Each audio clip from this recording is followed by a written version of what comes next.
안녕하세요. 실제 입시 컨설턴트가 운영하는 채널 입시콕입니다.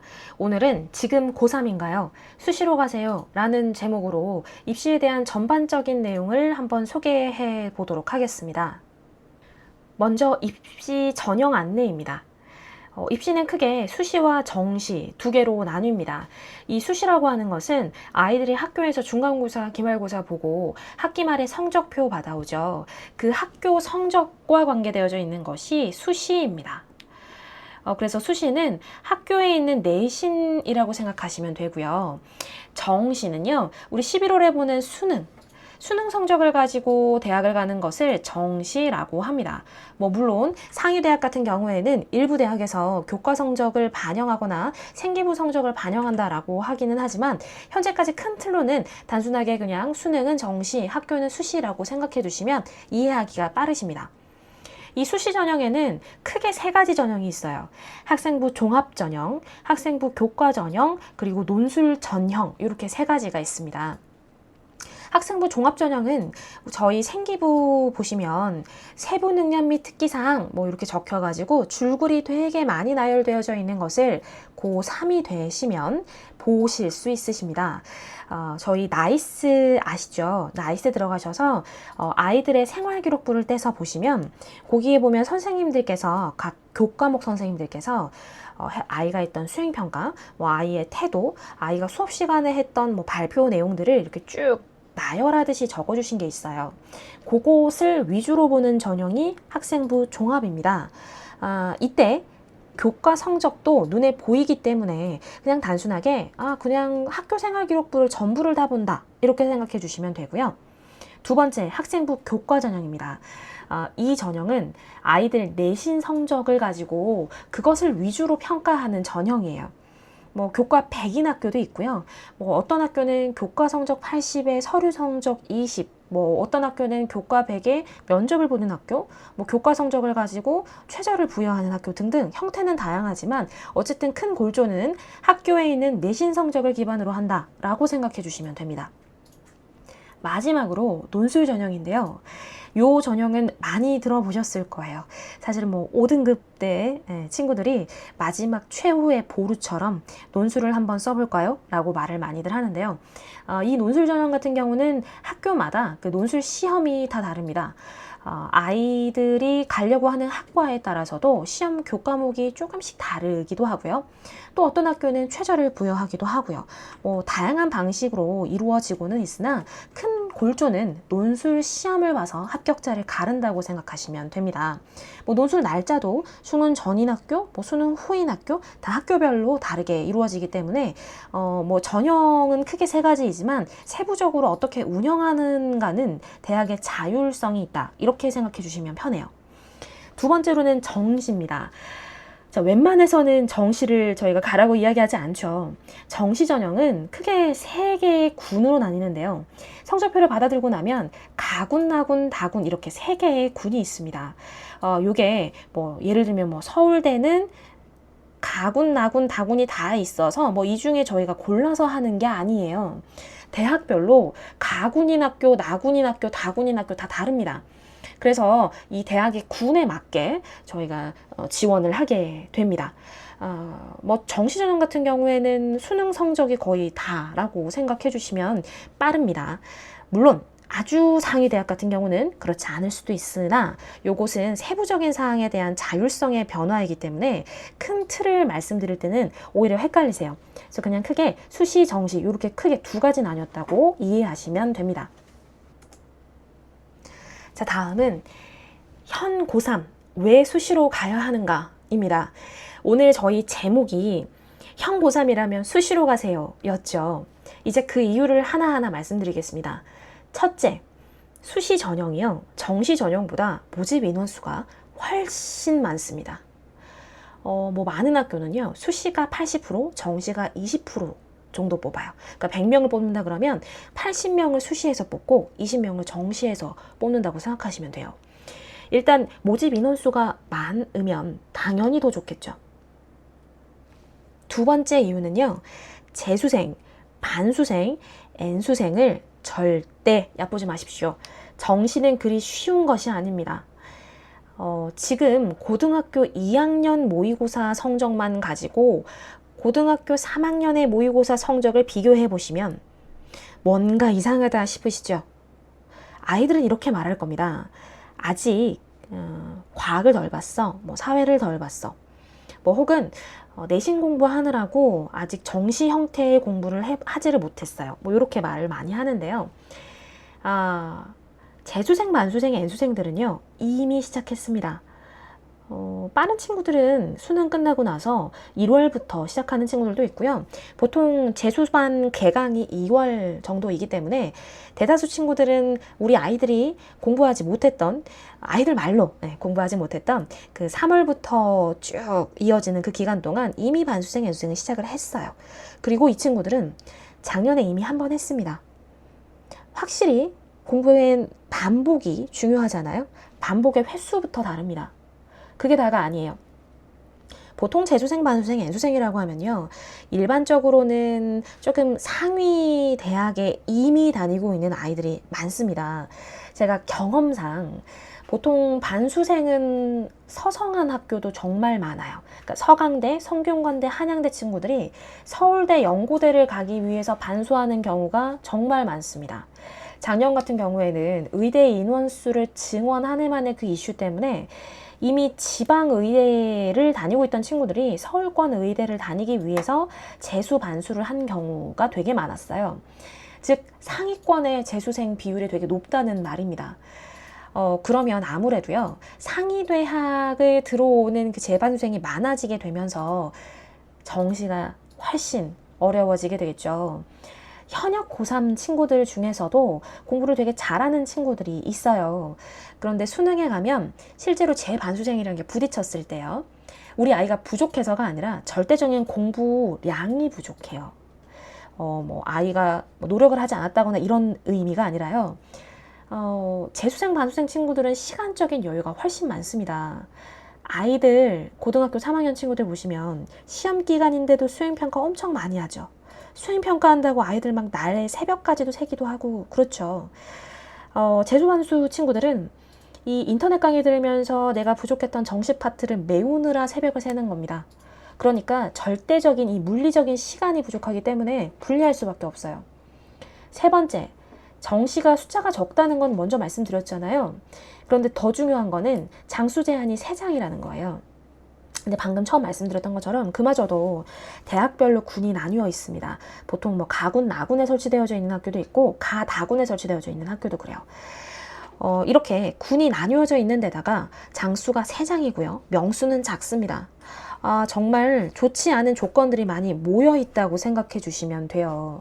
장수 제한이 3장이라는 말은 수시하고 비교해 봤을 때 되게 불리한 건데요.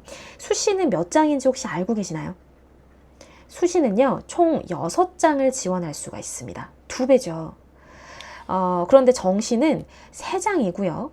그마저도 학교에서 가군, 나군을 나누기 때문에 3개를 다 쓰는 친구들도 있지만 3개 중에 2개만 쓰는 친구들도 있습니다.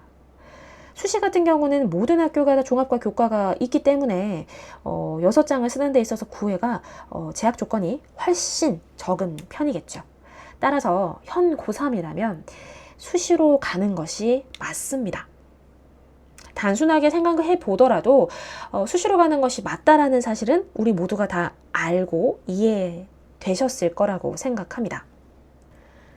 여러분, 그러나 실제로 제가 입시 컨설팅을 해보면 어머님들께서 가장 많이 질문하시는 게 수시 납치라는 말이 있던데요, 입니다. 여러분, 수시 납치라는 뜻을 정확히 알고 계시나요? 수시 납치라는 말은요, 저희 아이가 예를 들어서 정시에서 서울대를 갈 수 있는 뭐 100분이 98, 99를 찍었다고 할게요. 100분이 98, 99는 거의 5.1등급입니다. 거의가 아니라 다 5.1등급이에요. 그 1등급에서도 조금 앞쪽의 1등급입니다. 정시에서 100분위가 98, 99 뭐 이렇게 나오면 당연히 서울대 가겠죠. 물론 뭐 의치 한약이면 조금 달라질 수도 있겠습니다만, 그런데 수시에서 우리 아이는 내신대가 뭐 2.1 정도 라고 해볼게요. 그럼 2.1 정도면요, 사실 이게 적정선으로 보자면은 학과마다 조금씩 다르겠지만 서울대, 연대, 고대가 안 됩니다. 자, 그렇다면 우리 아이가 만약에 2.1이라서 서울대, 연대, 고대보다 더 낮은 대학을 썼다고 해볼게요. 그런데 얘가 최저만 맞추면 되는 전형이었어요. 뭐 면접 같은 거를 안 가거나 할 수 있는 그런 조건인 게 아니라 최저만 맞추면 무조건 붙는 전형이라고 가정을 해볼게요. 이렇게 돼버리면 우리 아이는 최저를 맞춘 상태가 돼버릴 거고요. 수시에서 안정적으로 적었던 이 낮은 대학이 붙어버려요. 그렇게 되면 수시 합격자가 되면서 정시 지원할 수 있는 자격 자체가 사라져 버려요. 이런 경우는 우리 아이가 지금 서울대 연고대를 갈 수 있었는데 못 가는 상황이 돼버리죠. 이럴 때 수시 납치라고 합니다. 그런데 여러분, 현실적으로요, 수시 납치가 되는 케이스 거의 없습니다. 거의가 어느 정도냐면요, 제가 5년 넘는 동안 입시 컨설턴트 생활을 하면서 정말 많은 아이들을 봤겠죠. 그 중에 수시 납치된 친구는 딱 한 명 있었습니다. 딱 한 명이야. 근데 이 친구는 전략을 잘못 세웠던 게 아니라 본인이 너무 불안해해서 이 정도 학교면 충분히 만족한다면서 꼭 써달라고 했던 친구였어요. 그러니까 웬만해서는 수시 납치가 되는 경우는 흔하지는 않다, 이겁니다. 두 번째, 최저 미달자가 많을까요? 생각보다 좀 쉬워 보이는데. 자, 이건요, 수시 전형을 하시다 보면 최저라고 하는 최저 학력 기준이에요. 이 최저가 있는 경우가 있는데, 최저는 수능에서 수능을 봤을 때 우리 아이가 뭐 2합 7 이런 거 들어보셨죠? 국어, 수학, 영어, 뭐 탐구 영역을 2개 보잖아요. 근데 이제 뭐 대학별로 기준은 조금씩 다릅니다만 이 중에 2개 과목의 합이 뭐 7인 경우도 있고요, 5인 경우도 있고, 뭐 6인 경우도 있고, 뭐 다양합니다. 이 대학의 최저 기준이 생각보다 쉬워 보이는데 미달자가 많아요? 라는 질문 많이 듣습니다. 정확하게 정답만 말씀드리면 많습니다. 물론 최저가 어느 정도 기준의 학교이냐에 따라서 조금씩 다를 수 있겠으나 그래도 미달자가 30% 정도는 항상 나오는 것 같아요. 대학별로 조금씩 상이합니다만 30% 정도 가량이 나온다는 말은 100%, 그러니까 100등의 아이들 중에 30명의 아이들은 최저 미달로 떨어진다는 소리입니다. 그래서 최저 미달이 생각보다 많이 나와요. 최저 미달이 많이 나오는 이유가 궁금하시죠? 최저 미달은요, 말 그대로 수능은 다르기 때문이에요.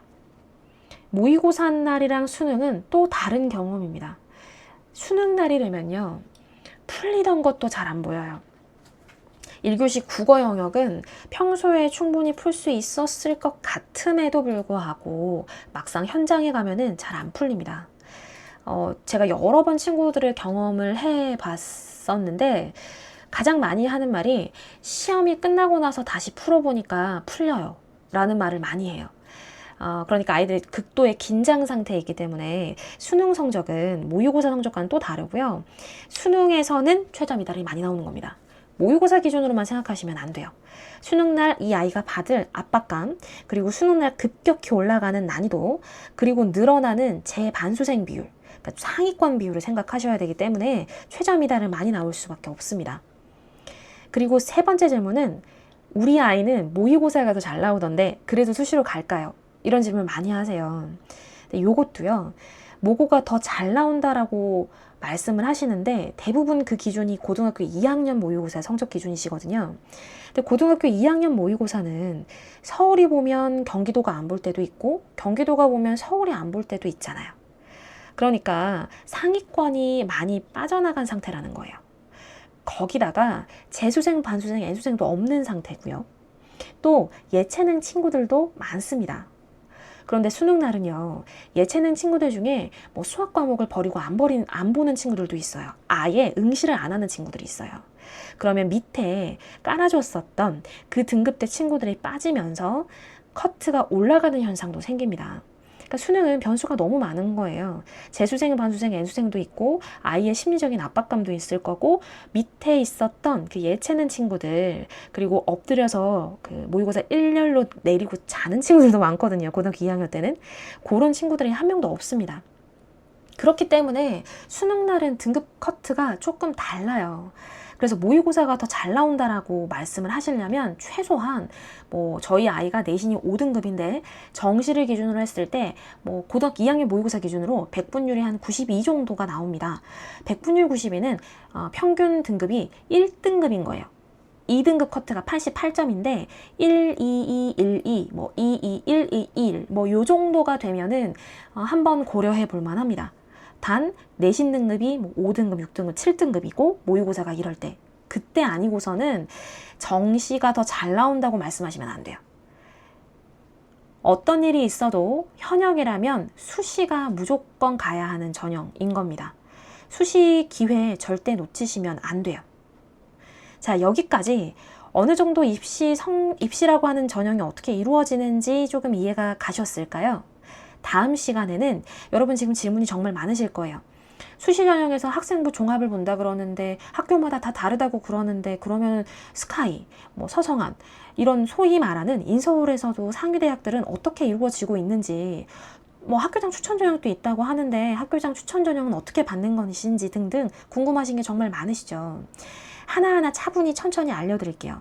다음 강의에서는 수시 전형에 대해서 하나하나 해부해보는 시간을 갖도록 하겠습니다. 오늘도 입시콕 열심히 시청해주신 학부모님 그리고 학생 여러분 감사합니다. 구독, 좋아요 눌러주세요.